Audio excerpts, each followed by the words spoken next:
শামা ওবায়েদ বিএনপির সব তথ্য ভারতে পাচার করে। শামা ওবায়েদের সাথে এখনো শেখ হাসিনার কথা হয়। বিএনপিকে বলে রাখলাম, আপনারাও সাবধান থাকবেন। বিএনপি জামায়াতের লোকজন, ওনারা কিছু কিছু লোকজন যে মনে করেন যে আসিফ নজরুল হচ্ছে তাদের লোক, তাদেরকে বলবো তারেক রহমানের বক্তব্য শোনেন। তারেক রহমান আপনার মনে হয় এমনিতেই বলে যে সামনে নির্বাচনটা কঠিন নির্বাচন? তারেক রহমান খবরগুলো জানে যে তারেক রহমানকে মাইনাস করার জন্য কত ষড়যন্ত্র চলছে। কান কেটে ফেলে দিব যদি সৈনিকদের সবাইকে ছাড়ে। আরেকটা চ্যালেঞ্জ নিলাম, যান ভিডিও রেখে দিলাম, তো ভিডিওটা রেখে দেন। তারা কই? আপনাদের সময় ডিজিটাল সিকিউরিটি অ্যাক্ট এখন পর্যন্ত 5 মাস বাতিল করা যায় না, সময় পান না, সিনেমা দেখতে জানাবেন না। শামা ওবায়েদকে নিয়ে হলের ভিতরে অন্ধকারে যায় বসেন। তো আমরা বুঝি না এগুলি কিছু। আপনারা সিনেমা দেখতে যাওয়ার সময় পান, ডিজিটাল সিকিউরিটি অ্যাক্ট বাতিল করার সময় পান না। হায় আল্লাহ, আমার খালি আমি যদি কোনোদিন কোনো মন্ত্রণালয় বা কোনো দেশ পরিচালনার দায়িত্ব পেতাম, আমি জানি না আমি চেঞ্জ হবো নাকি ভবিষ্যতে, বা যদি কোনো পেতাম, জীবন দিয়ে কাজ করতাম খালি মানুষের হৃদয় জয় করার জন্য। মানুষের হৃদয় জয় করা মানে আল্লাহর হৃদয় জয় করা। আসসালামু আলাইকুম। 2021 সালে আসিফ নজরুলের পোস্ট 2024 সালে এসে ভুলে গিয়েছেন। একদিন আগে জানিয়ে দিয়েছেন বিডিআর হত্যাকাণ্ড নিয়ে কোনো কমিশন হচ্ছে না। 2 দিন আগে আমার সব শেষ ইউটিউবের যে ভিডিও, সেখানে বলেছিলাম এবং চ্যালেঞ্জ দিয়ে বলেছিলাম যে বিডিআর হত্যাকাণ্ড নিয়ে কোনো কমিশন হচ্ছে না। আমি আগে জানলাম কিভাবে? যারা জানিয়েছে তারাই জানিয়েছে যে সামনে অবস্থা খুব ভয়াবহ। বিএনপি জামায়াত সহ অনেক লোকজন আছেন, তাদের কিছু কিছু লোকজন মুখ পুষা ফেলেন যে ইলিয়াস ভাই হলো গিয়ে আমাদের শত্রু, ইলিয়াস ভাই মনে হয় নতুন কিছু বোধহয় চায়। আমরা নতুন কিছু চাই না, আমরা এই দেশে নির্বাচিত সরকারই চাই। এই সরকারের কাছে আমাদের কিছু চাওয়া ছিল, সেই চাওয়াগুলো পূরণ যে হবে না সেটা কবে জানলাম? বিডিআর হত্যাকাণ্ড নিয়ে যেসব জওয়ানরা জেলখানায় আছে, আমি কল্পনাও করি নাই যে 5 তারিখের পরে প্রথম শুনানি যেটা হইল সেখানে তাদেরকে ছাড়বে না। কিন্তু ছাড়া হয়নি। কেন ছাড়া হয় নাই? এটা আমাকে প্রচন্ড রকমের অবাক করেছে। তারপর থেকে কিন্তু আমি এই আসিফ নজরুলদের আপনার করা শুরু করেছে। কারণ কি? খবর তো আছে যে বিডিআর এর এই যে জওয়ান, এই বিডিআর জওয়ানদেরকে তারা ছাড়বে না। কারণ এদের কাছে অনেক তথ্য আছে, যে তথ্য তারা বের করতে চায় না। 5 তারিখ থেকে আজ পর্যন্ত এর মাঝখানে 2 জন জওয়ানকে মারা হয়েছে। সামনে 9 তারিখে একটা শুনানি আছে, জামিন শুনানি, 4 নম্বর শুনানি 5 তারিখের পরে। 3টা শুনানির ভেতরে যে ছাত্র নেতারা আছেন, সমন্বয়করা, তাদেরকেও আমি বলেছি যে ওদের শুনানির দিন যাবেন। সব শেষ শুনানিতেও তাদেরকে খুব অনুরোধ করেছিলাম যাবেন, কেউ যায় নাই, কোনো মিডিয়াও যায় না, তাদেরকে না করে দেওয়া হয় এইসব বেশি আলোচনায় না আনতে। 9 তারিখে আরেকটা আছে। আমি প্রথম যেদিন দেখলাম যে এরা কেউ যায় না, সব শেষ তাদেরকে অনুরোধ করলাম, আসনাদ সহ সবাইকে অনুরোধ করলাম যে ভাই একটু যায় ওদের এটার ব্যাপারে, ওরা এখানে পরিবারগুলো থাকবে। যে পরিবারগুলো দেশের বিভিন্ন জায়গা থেকে আসলো, কেউ গেল না। জামিন হয় না, একটার পর 3টা শুনানি গেল, 4 নম্বর শুনানি। বিডিআর হত্যাকাণ্ডের বিচার যদি হয় তাহলে এই দেশে অনেক কিছু পরিষ্কার হয়ে যাবে। এই কারণে বিডিআর হত্যাকাণ্ড নিয়ে তারা বিচার করবে না। আপনাদের মনে আছে বিএনপির পিন্টু ভাইকে জেলখানায় স্বাভাবিক মৃত্যু হয় নাই, তাকে মেরে ফেলা হয়েছে। কারণ পিন্টু ভাইকে যদি বাঁচিয়ে রাখতো তাহলে পিলখানা হত্যাকাণ্ড নিয়ে অনেক ঘটনা বের হয়ে যেত। এই কারণে তাকে মারা হয়েছে। এখন এই যে বিডিআর এর যারা সৈনিক আছে, এটা আমার কাছে কেউ কিছু বলে না, কিন্তু আমার ধারণা, ধরেন সব শেষ এখানে যে এই শুনানির পরের যে মাঝখানে যে সময়টা, এই সময়ের ভেতরে তারা একটা পরিকল্পনা করতে পারে। যেহেতু এটা নিয়ে অনেক আলোচনা হচ্ছে, আমরা এখান থেকে কয়েকজন সৈনিক ছাড়বো। সবাইকে ছাড়বে না, কান কেটে ফেলে দিব যদি সৈনিকদের সবাইকে ছাড়ে। আরেকটা চ্যালেঞ্জ নিলাম, যান ভিডিও রেখে দিলাম, তো ভিডিওটা রেখে দেন। 9 তারিখ, জানুয়ারি 9 তারিখের পরে তারপরে এটা নিয়ে আপনারা চ্যালেঞ্জ আমার এটা গ্রহণ করবেন। এই সরকার তো আসলে আমাদের সরকার না।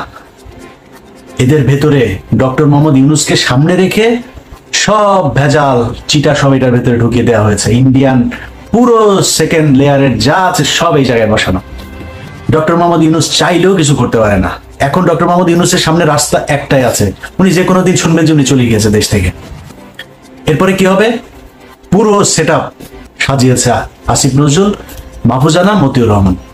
শামা ওবায়েদ বিএনপির সব তথ্য ভারতে পাচার করে। শামা ওবায়দের সাথে এখনো শেখ হাসিনার কথা হয়। বিএনপিকে বলে রাখলাম, আপনারাও সাবধান থাকবেন। আমি যদি নাকি কোনো কথা বলি, ওই কথা বিএনপি বা জামায়াতের ক্ষতি করার জন্য না। জামাত ইসলাম যেটা করেছে, বিবৃতি দিয়েছে, কোনো সমস্যা নাই। আমি আমার কথা বলেছি, আমার এটা রেসপেক্ট রেখে বলছি, এটা নিয়ে তদন্ত করবেন। যদি আসলে কোনো কিছু পাওয়া না যায়, আমি তাহের ভাইয়ের কাছে আবার ক্ষমা চেয়ে নিব। তো এই যে বিএনপি জামায়াতের লোকজন, ওনারা কিছু কিছু লোকজন যে মনে করেন যে আসিফ নজরুল হচ্ছে তাদের লোক, তাদেরকে বলবো তারেক রহমানের বক্তব্য শোনেন। তারেক রহমান আপনার মনে হয় এমনিতেই বলে যে সামনে নির্বাচনটা কঠিন নির্বাচন?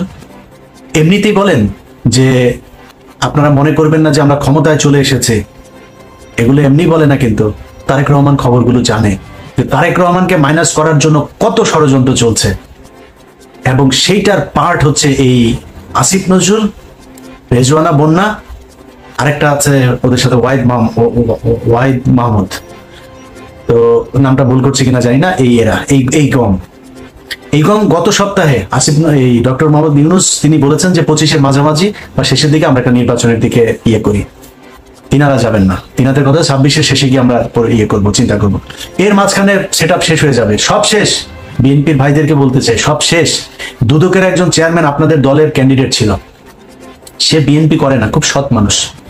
বিএনপির ওই চয়েসটা ভয়ঙ্কর রকমের, খুবই সুন্দর একটা ছিল। এই আমার জীবনে আমি যত মানুষ সম্পর্কে জানি, একজন মানুষ হিসাবে জানতে পারি, এই বিচারক মোতাহার হোসেন তাদের মধ্যে একজন সৎ মানুষ। এই মানুষটাকে হইতে দেয় নাই আসিফ নজরুল, এই রেজওয়ানা বন্যা, ওয়াহিদ মাহমুদেরা হইতে দেয় নাই। ইভেন ডক্টর মোহাম্মদ ইউনূসও চেয়েছিল এই হোক, তাকে হইতে দেওয়া হয়নি। অতএব বিএনপির লোকজন খুব সাবধানে কথা বলেন। আমাদের মির্জা আব্বাস ভাই বলল যে করবে। বিদেশে কিছু লোকজন বসা খায় দেয়া কাম পায় না, ইউটিউবে কথাবার্তা বলে। মির্জা আব্বাস ভাই এই কথাটার জন্য কোনো এক জায়গায় সরি বলে দেন। তার একদিন আগে সম্ভবত পিনাকিদা তার ব্যাপারে একটু কথা বলছিল, এই জন্য তিনি এটা বলে ফেলেন। 6 মাস হয় নাই ভাই এখনো। 6 মাস আগে আপনাদের পক্ষে কথা বলার মতো আমরা ছাড়া কেউ ছিল না। আবার পরের 6 মাস পরে না আবার সেরকম পরিস্থিতি আসে কিনা, ইউ নেভার নো। খুব সাবধানে একটু কথা বলতে হবে। হ্যাঁ, আমরা আপনাদেরকে যদি কোনো কথা বলে থাকি তাহলে সেটা মনে রাখবেন, আপনাদের ভালোর জন্যই বলছি। এত মুখ পুষে ফেলা উচিত না। তারেক রহমান যে কথাগুলো বলছে, ভেতরে কি হচ্ছে, ঈদের পরেই এই সরকারের বিরুদ্ধে জামাত এবং বিএনপিকে মিলেমিশে আন্দোলনে নামতে হয় কিনা একটু অপেক্ষা করেন। তারা কই?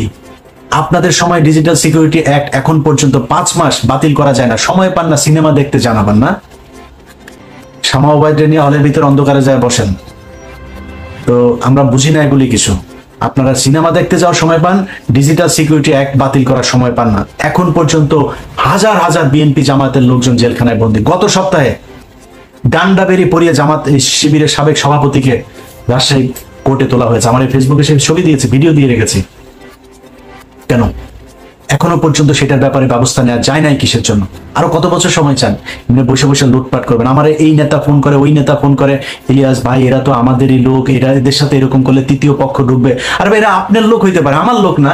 আমি তো আপনার দলের কেউ না, আমি তো বিএনপি জামাতের লোক না। বিএনপি জামাতের টাকা নিয়ে আমি কি আমার সংসার চালাই নাকি? আমি আপনার টাকায় কথা বলবো? আমি আমার যে সমস্যা, আমার সমস্যা ইন্ডিয়ায়। অথবা আমার ওইটা না পাইলে তো আমি মনে করবো না এই দেশ স্বাধীন হয়েছে। ওনাদের কথা হইলো বিপিনুর, ইলিয়াস ভাই দেখেন এখানে তো অনেক কিছু করা যায় নাই। আসিফ নজরুল পর্যন্ত সে আমার ফোন করে ওই একই গান, ইলিয়াস কি অবস্থা ভাই, আপনি তো বলছেন ওখানে বসে বসে এখানে তো অনেক সমস্যা ভাই, অনেক চাপ। আপনারা এত চাপ নিয়ে কাজ করতে বলছে কি আসিফ নজরুল? বিপিনুরও একই, আরো কয়েকজন রাজনীতিবিদ একই আলাপ। এদের অনেক চাপ, কাজ করতে পারে না। এত চাপ, মানুষ তো জীবন দিয়েছে এই দেশে, আবার নামবে দরকার হইলে। আপনি বলেন কি করা লাগবে, বলেন, তারা আসবে, আবারও রাস্তায় নামবে, আবারও জীবন দিবে। কোথা থেকে চাপটা আসে, কারা চাপ দেয় বলে দেন। এইভাবে চাপ মনে মনে আপনি চাপ মনে করে তারপরে সবাই মিলেমিশে ভাগ বাটোয়ারা করে খাবেন, এই জন্য 2000 মানুষ জীবন দেয়নি। অতএব যারা মনে করেন যে আসিফ নজরুল্লাহ তাদের তৃতীয় পক্ষ, সারা অন্য কিছু, আসিফ নজরুল রায় তৃতীয় পক্ষ। তারাই আপনাদেরকে বিএনপি এবং জামায়াতকে মাইনাস করার জন্য, আপনারা মনে করছেন বিএনপির কিছু লোকজনের এই সুবিধা, কি সুবিধা দিয়েছে? গরুর হাট, মাঠ আর ঘাট, এগুলো আপনারা এখন দখল করে খাচ্ছেন, তাই না? তো এটা খেয়েই খুশি। আর কিছু মামলা বাণিজ্য, তদবির বাণিজ্য হচ্ছে ওই জায়গায়, এইসবই 2 নম্বরই কিছু কাজ, কিছু জায়গায় চাঁদাবাজিও হচ্ছে। এগুলো করে বিএনপি জামাত খুশি।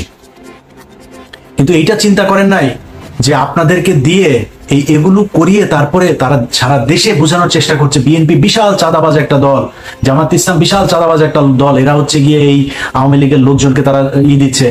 এই মিডিয়া, সেই মিডিয়া যারা কিনা আপনাদের কথা বলে না, আপনাদের নাম তারেক রহমানের বক্তব্য চালায় না এরা। তারেক রহমানের নাম বলার আগে তাকে খাম্বা টাম্বা এগুলো বলে কথা বলতো, মনে নাই? এই মিডিয়া সেই মিডিয়া একটাও চেঞ্জ করে নাই, সব ওই জায়গাতেই আছে, শুধু সময়ের অপেক্ষায় আছে। সব সেট ঠিক হইলে এই যে চিন্তা করছেন না, সবকিছু চেঞ্জ হয়ে যাবে। এই যে গোয়েন্দা সংস্থা, আপনার কি মনে হয়? মানব জমিন নিউজ করেছে, দেখেছেন গত পরশুদিন কি বলেছে তারা? যে ভারতের পররাষ্ট্র সচিব বাংলাদেশে এসে 1 ঘন্টা কোনো হিসাব ছিল না, এই 1 ঘন্টা তিনি কোথায় ছিলেন? সে 1 ঘন্টা মানব জমিন বলেছে সে সেনা প্রধানের সাথে ছিল। কেন? ডক্টর ইউনূসকে বাইপাস করে সেনা প্রধানের সাথে পররাষ্ট্র সচিবের এই বৈঠক কে করিয়ে দিয়েছে? এটা খুঁজে বের করতে হবে। যারা মনে করছেন তৃতীয় পক্ষ, দিন যত যাবে তত বিএনপি এবং জামায়াতের জন্য এই দেশ কঠিন হয়ে দাঁড়াবে। যারা মনে করেন যে না, ওদেরকে আরো সময় দেওয়া উচিত, ইলিয়াস ভাই এখন এত এইসব নিয়ে কথা বলার দরকার নাই, আচ্ছা ধরেন দুর্নীতি দমন কমিশন সব শেষ, যেটা বিএনপি চেয়েছিল একজনকে বসতে দেয়নি। পুলিশের ভেতরে আপনি দেখেন ডিএমপি কমিশনার, আইজিপি, কেন বাইরে থেকে আনতে হবে কেন? পুলিশের ভেতরে ডেডিকেটেড ছিল না, ডিপ্রাইভড অফিসার ছিল না, যারা কিনা মনে করেন যে একজন এসপি আছে, ডিআইজি আছে, তারা কি প্রমোশন দিয়ে উঠানো যেত না? বাইরে থেকে কেন আনতে হইলো? যারা কিনা প্রথম আলোতে কলাম লিখতো, কেন এছাড়া কেউ ছিল না? বিষয়টা খুব পরিষ্কার ভাবে সাদা চোখে দেখতে হবে যে আসিফ নজরুল হঠাৎ করে 3 তারিখে বিশাল আকারে রাস্তায় নেমে একদম ছাত্রদের সাথে হাতে হাত দিয়ে তারপর রাস্তায় নেমে গেল, এই ফারুকি টারুকি এরা হঠাৎ করে রাস্তায় চলে আসলো, কোনো কিছুই এমনিতে হয় নাই। এগুলো সবগুলোর পেছনে কারণ আছে। এরা কেন এসেছে, কেন এদের সাথে মিলেছে, কিভাবে এরা সরকারে চলে আসলো, কিভাবে উপদেষ্টা হয়ে যাচ্ছে, এগুলো সব হিসেব মেলাইতে হবে।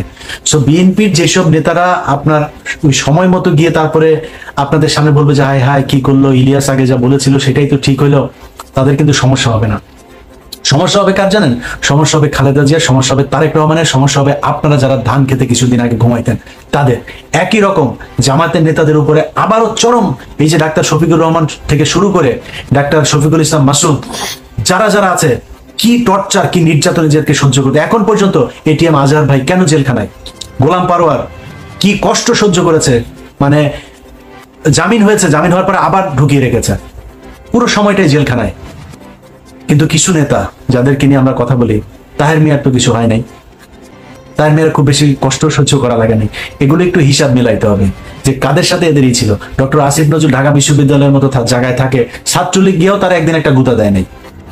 কারা তাদেরকে মেসেজ দিয়ে রেখেছে যে আসিফ নজরুলকে কিছু বলা যাবে না, একদিন জেলখানায় যাইতে হইলো না, এত বড় বড় কথাবার্তা বলেও। আমি এটা নিয়ে ঘাটাঘাটি করতে চাই না। আর কথা হইলো যে দেশ স্বাধীন হয়েছে, এখন আমাদের হাতে সময় আছে।